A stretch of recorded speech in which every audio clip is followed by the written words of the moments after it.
The evolution of laptops and portable computers.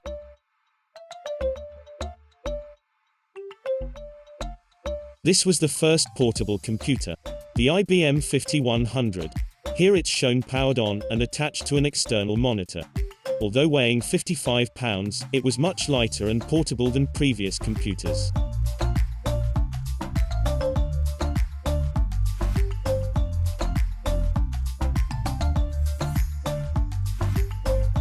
The Xerox Note Taker was a bit more portable, and its keyboard folded out to reveal its screen. It employed what was then highly advanced technology, including 256 kilobytes of RAM and a 5 MHz Intel CPU. Launched in April 1981, the Osborne One is recognized as the first laptop computer. It was the first commercially successful portable computer, costing $1,800, weighing 25 pounds, and shipping with a large bundle of software.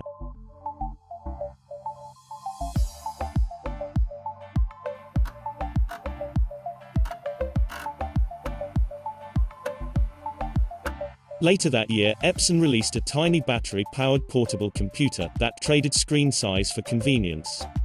It was hailed by Businessweek magazine as the fourth revolution in personal computing. Taking a computer along with you can create a few problems. Unless it's the new Epson HX20 notebook computer. It does what most computers do, without the power cord. With a built-in screen and printer, you can do real computing and word processing anywhere, at about half the cost. The Grid Compass was the first portable computer that resembled our current laptops. Because of its high price and specialized application, it was mostly used by the US government.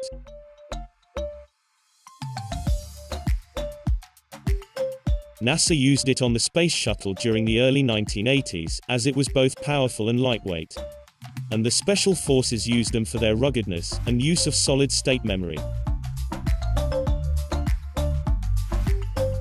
The TRS-80, sold through Radio Shack, was popular with journalists.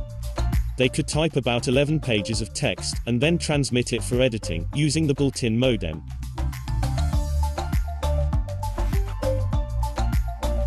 Radio Shack's revolutionary Model 100 computer. It's a word processor, phone directory, and dialer. It even communicates with the office computer. Fletcher, how's that report? In 1984, the Commodore SX64 was the first portable computer to feature a full-color display screen. It weighed about 20 pounds and sold for $995. It shipped with 64 kilobytes of RAM and a 1 MHz CPU. It did not sell particularly well, but became popular with user groups and software developers. They could quickly pack and unpack the machine to use for copying software or giving demonstrations. The IBM PC Convertible was the first laptop to use the 3.5-inch floppy disk format, which went on to become the industry standard. Like modern laptops, it featured power management and the ability to run from batteries. Presenting the IBM PC Convertible, a powerful personal computer that easily converts to a full-function portable. One you could use in a train, a plane, a car, or a meeting, and be as productive on the road as you are at the office. The IBM PC Convertible, one computer for people who really need two. The SLT-286 was the first battery-powered laptop to support an internal hard disk drive and a VGA-compatible LCD screen. It weighed 14 pounds.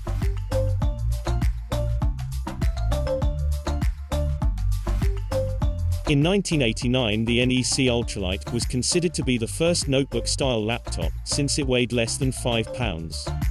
It was priced around $5,000 and shipped with an 8 MHz CPU. After the failure of their first laptop, Apple reworked the concept and released the PowerBook line in October 1991. They immediately caused a stir in the industry, with the dark gray cases and the positioning of the pointing device. You are about to witness a revolution called PowerBook. It will let you run MS-DOS software let you run Macintosh software. It will let you run away.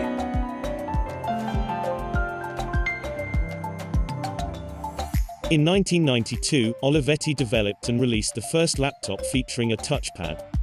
The position near the base of the screen was the norm, as most applications were text-based, and did not require a pointing device.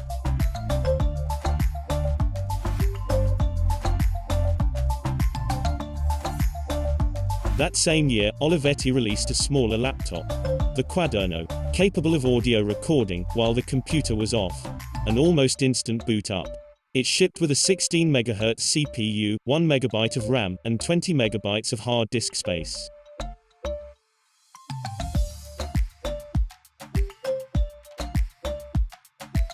The Concerto was the first convertible laptop.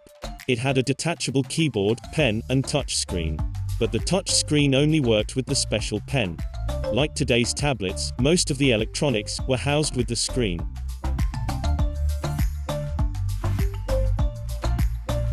This laptop was definitely ahead of its time.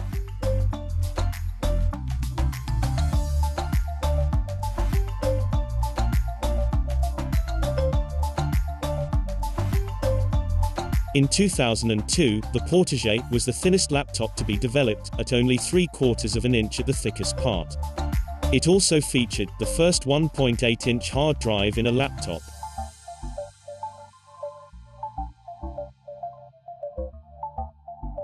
The TC1100 had a very unique design.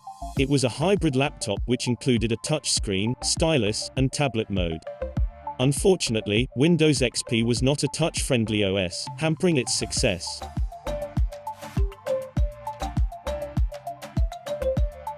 Like the Concerto, this was another laptop that was ahead of its time.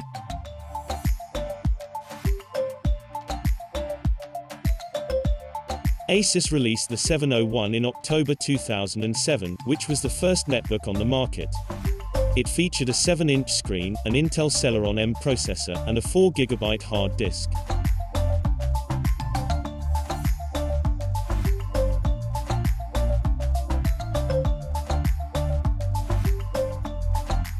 The Yoga 13 was one of the first modern hybrid laptops, taking advantage of Windows 8 touch interface. The name Yoga is a reference to the unit's design, which allows 4 different configurations.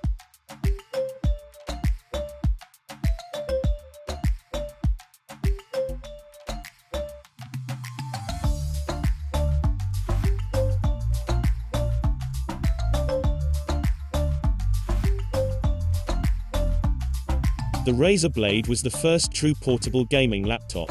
At 0.9 inches thin and weighing 6.5 pounds, the Blade Pro was the most portable 17-inch gaming laptop in its class.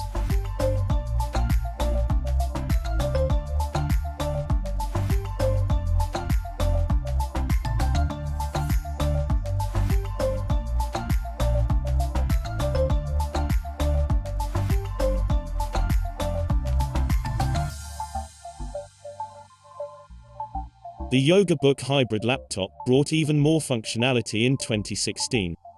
By using a digitizer panel as the keyboard, the user was able to draw, write, and type on the same panel. The trade-off was the lack of haptic feel and feedback when in keyboard mode. The 2018 version of the Yoga Book now uses e-ink for the keyboard panel. E-ink allows for a more natural drawing surface, and for custom input entry layouts, depending on the application being used.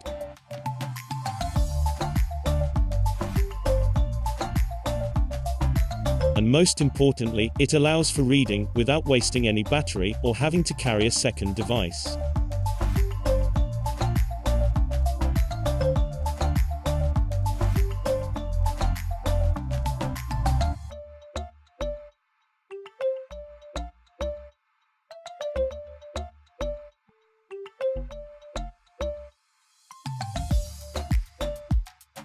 Asus is currently working on Project Precog, which consists of a dual-monitor laptop, similar to the Yoga Book, but without the limitations of e-ink. Both could be used as monitors by connecting an external keyboard. Or both monitors can be used for gaming or for presentations.